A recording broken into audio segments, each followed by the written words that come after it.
आइए, good morning to all of you student. अध्याय 2 के भूमि संसाधन के बारे में हम लोग पढ़ रहे हैं। अगले टॉपिक पे अब आगे जानते हैं, ठीक है।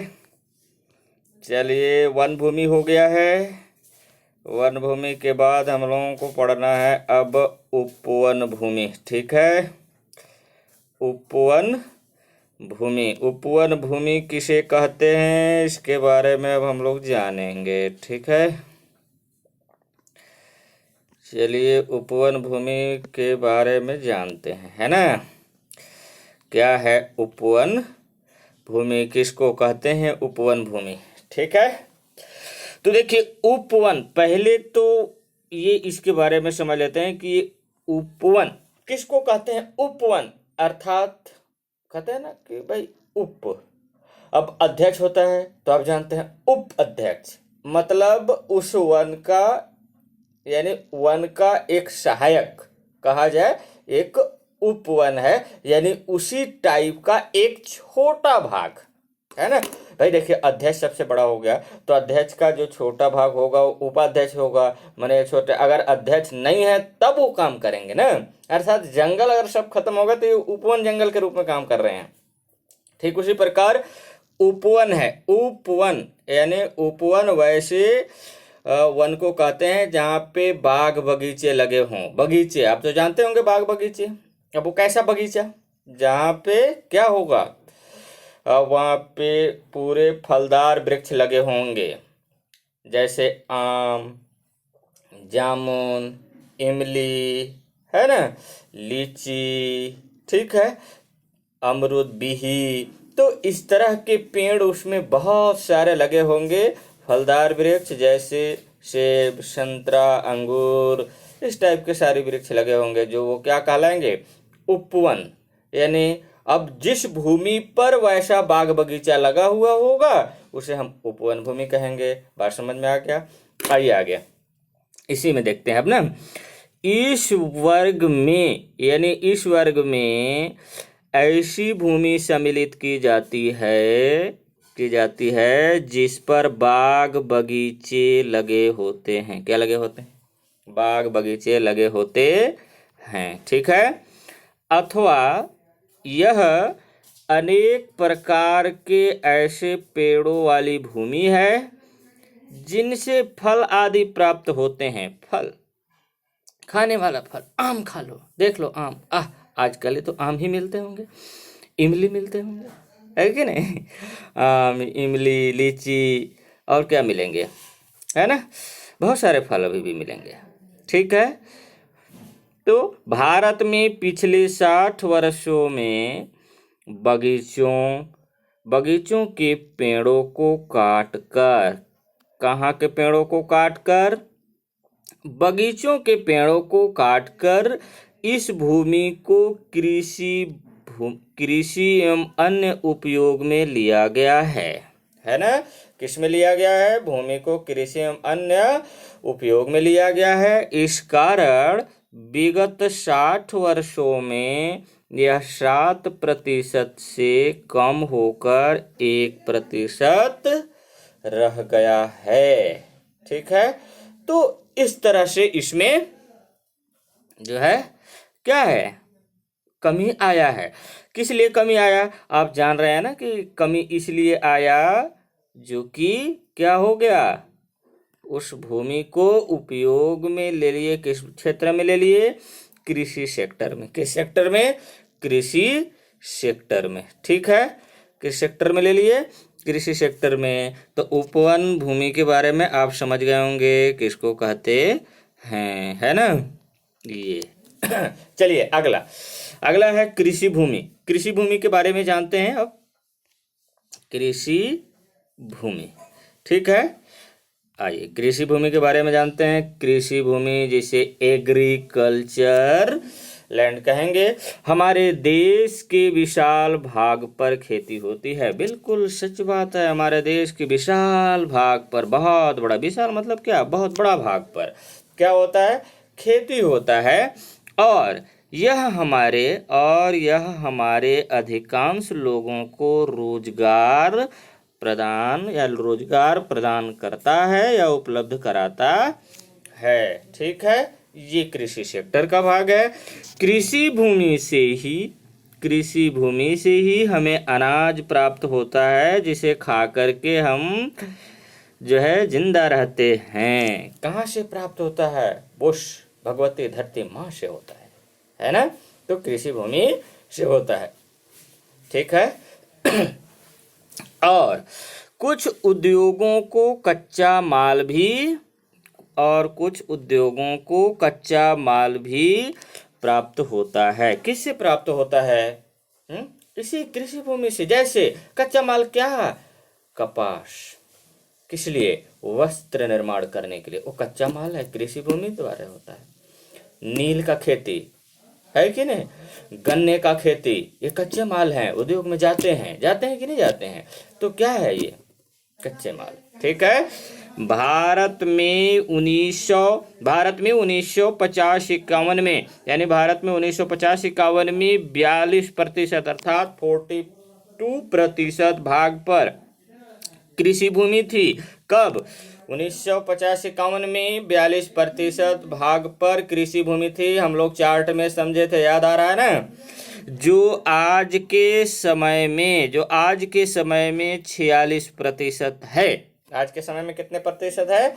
40% है। कृषि भूमि का विस्तार 1970 से लगभग स्थिर है, यानी 1970 से लगभग स्थिर हो गया, यानी 1970 तक, यानी 42% कब था? 1950-51 में था, और 1970 तक में 46% हो गया, अर्थात 4%। कितने प्रतिशत? 4% का मात्र वृद्धि हुआ। कितने परसेंट का वृद्धि हुआ? 4% का। कितने परसेंट का? 4% का वृद्धि हुआ। ठीक है। तो ये 1970 के बाद बिल्कुल स्थिर सा हो गया है। आज लंबा समय, सोचो कि यानी 30 साल वो और 20 साल ये, 50 साल की अवधि हो गया जो कि वृद्धि हुआ ही नहीं। ठीक है। सिंचाई के विस्तार के कारण उसी जमीन पर 2 या 3 फसलें ली जा रही हैं।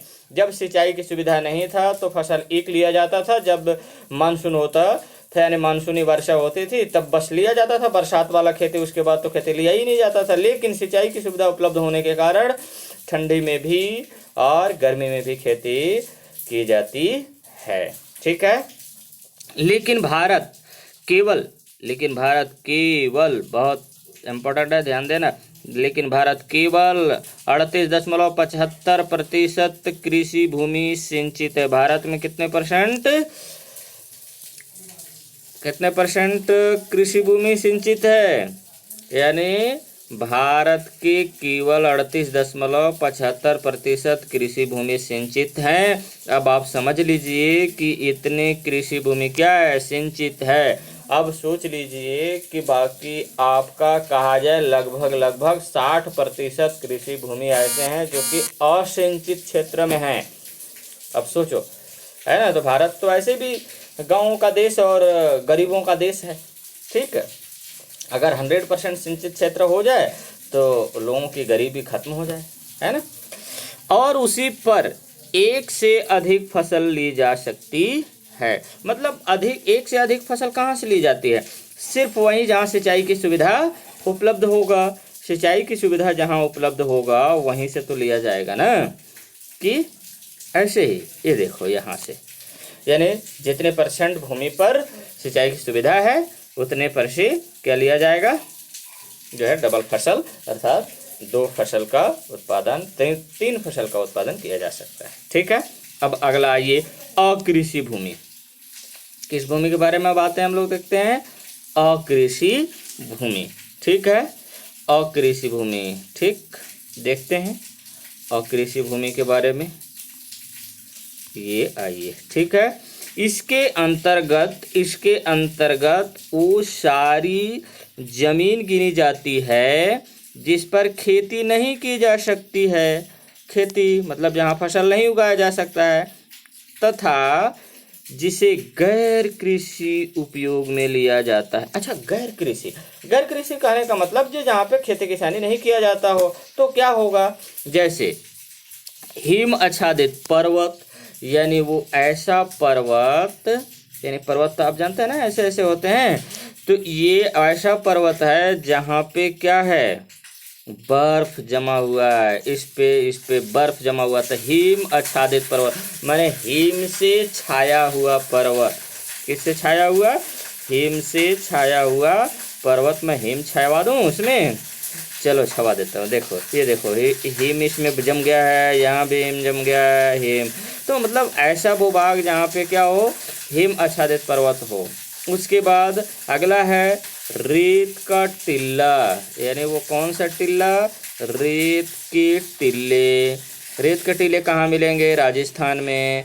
मकान, दुकान, उद्योग, सड़क, रेल मार्ग, बाजार, खेल का मैदान, तालाब, नदियाँ, बांध इत्यादि की भूमि, है ना, किसके अंतर्गत आएंगे? अकृषि भूमि के अंतर्गत आएंगे, है ना।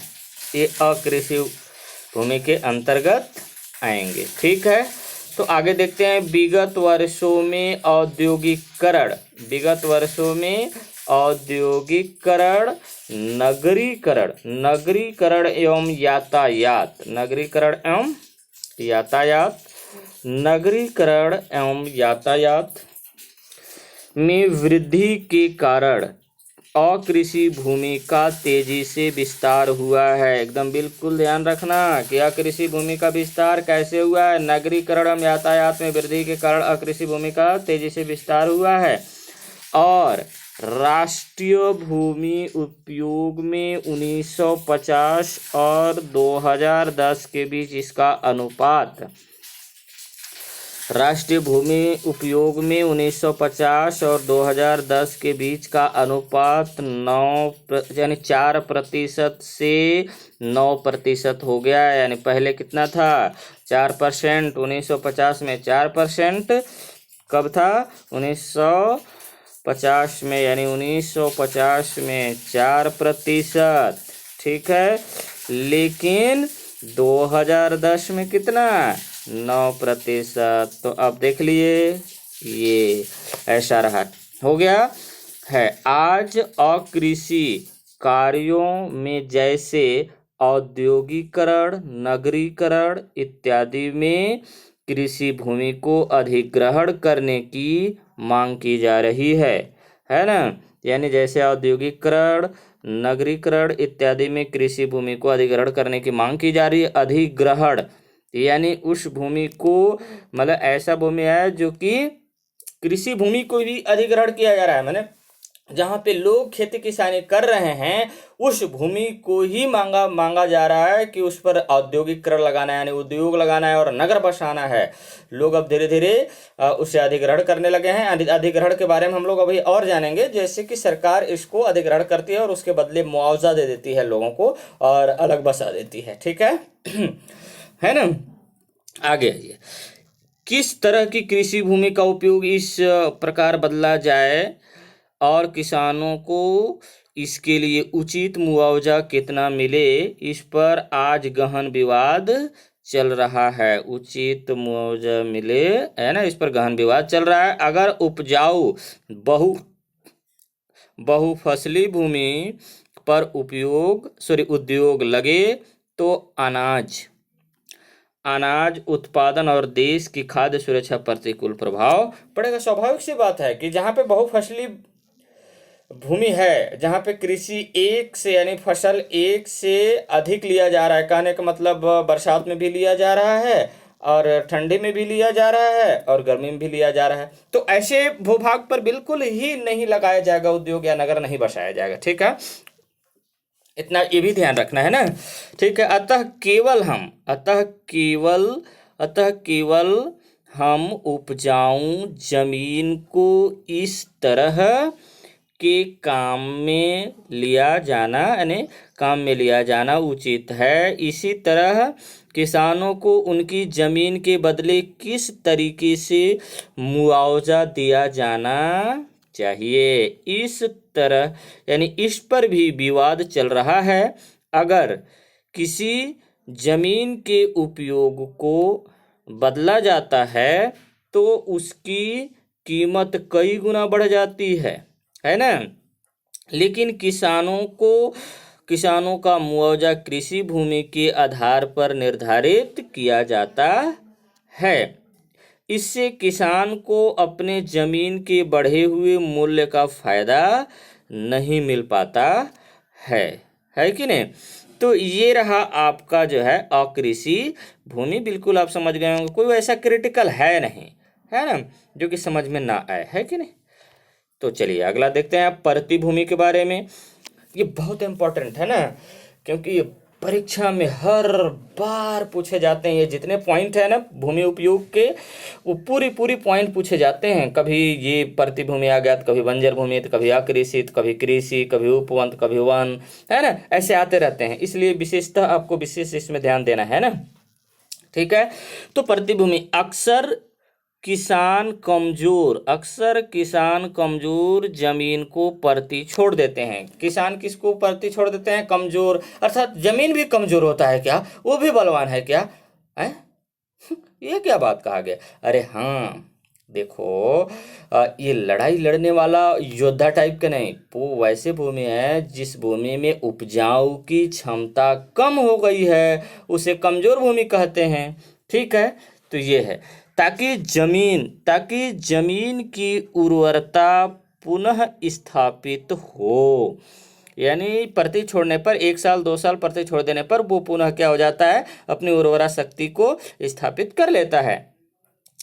परती भूमि को दो भाग यानी परती भूमि के 2 भाग हो सकते हैं, वर्तमान परती भूमि और पुरानी परती भूमि। वर्तमान परती भूमि जो केवल 1 वर्ष के लिए परती है। भूमि को 1 वर्ष के लिए परती छोड़ने पर उसमें ह्यूमस की मात्रा में वृद्धि होती है ना, जिससे उसकी उर्वरता बढ़ जाती है। स्वाभाविक सी बात है कि 1 वर्ष जब छोड़ दिया जाएगा तो उसमें क्या बढ़ेगा, क्योंकि फसल उत्पादन होंगे नहीं। जब फसल लगेंगे नहीं तो फसल लगता तो वो फसल उसके अंदर के पोषक तत्वों को लेते, तो वो तो नहीं ले पाएंगे, लेकिन अन्य उसमें घास फूस के माध्यम से कई तरह से पोषक तत्व उनको जो है मिल पाती है ना, ठीक है। तो वो बढ़ जाता है, ठीक। परती भूमि यानी पुरानी परती भूमि जो 1 से अधिक वर्षों से परती हैं, पुरानी परती पर कृषि का विस्तार नहीं होने पर यह बंजर में परिवर्तित हो जाएगी। किस में परिवर्तित हो जाएगी? बंजर में परिवर्तित हो जाएगी। भारत में आज लगभग 8% जमीन कैसी है? प्रति है। यानी 8% जमीन कैसे हैं भारत में? परती हैं। कितने परसेंट? 8%। कहाँ? भारत में क्या है? परती हैं, ठीक है। क्लियर? तो याद रहेगा कि भूल जाएंगे? याद रखना है ना कि वो कौन सा जमीन है? परती भूमि है। तो 8% भूमि परती है, ठीक है। चलिए आगे जानते हैं ना। अब हम लोग जानते हैं बंजर भूमि के बारे में। किसको बोलते हैं बंजर? तो आइए देखते हैं बंजर भूमि के बारे में, ठीक है। देखिए बंजर भूमि इसमें 2 प्रकार की भूमि सम्मिलित है। एक जिसमें कृषि की संभावना अत्यंत कम है, मतलब ऐसा बंजर भूमि जिसमें कृषि की ही नहीं जा सकती, एकदम संभावना बहुत ही कम है, अत्यंत कम है। जैसे बंजर पहाड़ी। अब अच्छा ये बताओ, पहाड़ में कोई हल चलाने जाएगा? कोई फसल उत्पादन करेगा? नहीं। अब ये मत कह देना कि नहीं वो पहाड़ी इलाके जो इधर आपका मेघालय साइड और ये त्रिपुरा पूर्वोत्तर राज्य में है, नहीं, तो वो उतनी पहाड़ी नहीं है जितनी पहाड़ी की अन्य और होते हैं, है ना। तो ऐसे नहीं, ठीक है। जैसे बंजर पहाड़ी भूभाग, खड्ड इत्यादि। खड्ड मतलब उबड़ खाबड़ जमीन, है ना। दूसरी जिसमें भू संरक्षण की विधियों से वानिकी एवं कृषि योग्य बनाया जा सकता है। यानी भूमि का संरक्षण, यानी भूमि को बचाना है। जो भूमि कटाव हो रहा है, जिस भूमि का जो है अपर्दन हो रहा है उससे जो है बचाने के लिए, यानी उसमें क्या किया जाएगा, वानिकी, वन लगाए जाएंगे, कृषि योग्य बनाए जाएंगे ऐसे। हाँ, वही एग्जाम्पल है वहाँ का, आपका कहाँ का याद आ रहा है, कहाँ का? अरे वो पूर्वोत्तर राज्य मेघालय वगैरह में क्या है, भूमि क्षरण होता था, उसको सीढ़ी नुमा खेत बना करके कृषि योग्य बना दिए वो लोग। वानिकी, अगर वन लगाना है तो वानिकी लगा देंगे, लेकिन वहाँ तो स्थानांतरित कृषि की व्यवस्था है, आप जानते रहे, है कि नहीं? जिसमें यानी इसमें कुछ ऐसी भूमि भी है जिसमें पहले कृषि की जाती थी किंतु अब बंजर हो गई है। बढ़ती जनसंख्या के कारण, यानी बढ़ती जनसंख्या के भरण पोषण के लिए इसका विकास किया जा सकता है। बंजर भूमि का गैर कृषि कार्यों में उपयोग, गैर कृषि कार्यों में उपयोग, अब याद आ रहा है? कृषि भूमि की याद करो, क्या लगाया, क्या किया जाएगा, उद्योग लगाए जाएंगे, नगर बसाए जाएंगे, मार्केट, है ना, ये सारी चीजें।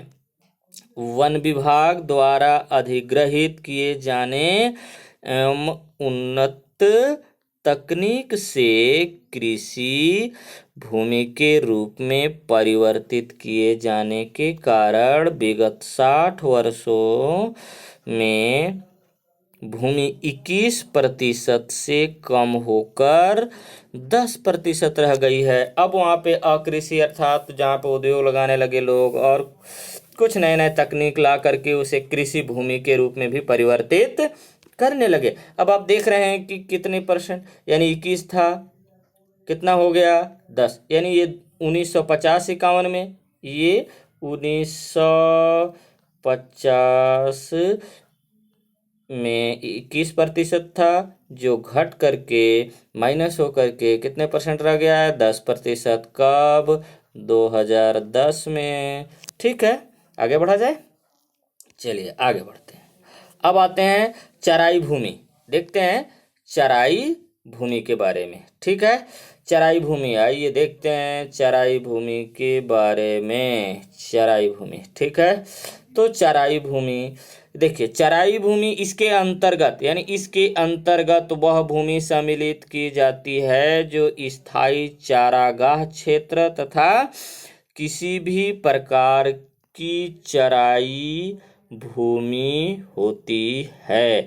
यह भूमि सार्वजनिक उपयोग के लिए है, यहाँ पशुओं को चराया जाता है एवं जलावन के लिए लकड़ी भी प्राप्त होती है। अब देखिए, चराई भूमि वैसा भूमि है जहाँ पे जो है पशु अपना चराए जाते हैं, जैसे भेड़, बकरी, गाय, भैंस, है ना, ये सबको जो है चराया जाता है। वो सार्वजनिक भूमि होता है। सार्वजनिक भूमि मतलब ऐसा भूमि जो कि सभी लोग इसका उपयोग कर सकते हैं। पूरे गांव के जितने भी लोग होंगे उसका भी बकरी जाएगा, आपका भी बकरी जाएगा, सबका बकरी, भेड़, गाय, भैंस सब चरने जाएंगे। ठीक है, तो इस तरह से बातें होते हैं। ठीक है, आइए आगे अब देखते हैं।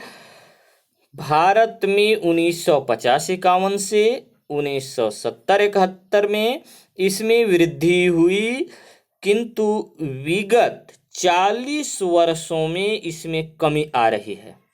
विगत 40 वर्षों में क्या आ रही है? कमी आ रही है। इस भूमि के कम होने का प्रतिकूल असर गरीब परिवारों पर पड़ता है। किस परिवारों पर पड़ता है? गरीब परिवारों पर पड़ता है, जिनके लिए पशुपालन एवं कृषि जीविकोपार्जन एकमात्र क्या है? साधन है। जो कि वो लोग का, गरीब लोगों का पशुपालन और कृषि, इसी से उनका जीवन यापन होता है, एकमात्र साधन है वो। ठीक है, अगला बात, चलें अगला पे बात करते हैं ना। देखिए, चराई भूमि के कम होने का एक प्रमुख कारण अतिक्रमण कर दूसरे कार्यों में उपयोग करना, यानी चराई भूमि का एक प्रमुख कारण अतिक्रमण कर दूसरे कार्यों में करना। अब जो जहाँ चराई भूमि था, अब वहाँ पे आप उद्योग लगाएंगे, मार्केट लगाएंगे, नगर बसाएंगे या कृषि के लिए उपयोग करेंगे, तो स्वाभाविक सी बात है कि चराई भूमि क्या होगा? कम होता चला जाएगा, है कि नहीं? तो ये प्रक्रिया जो है लगा रहता है। ठीक है, ऐसा।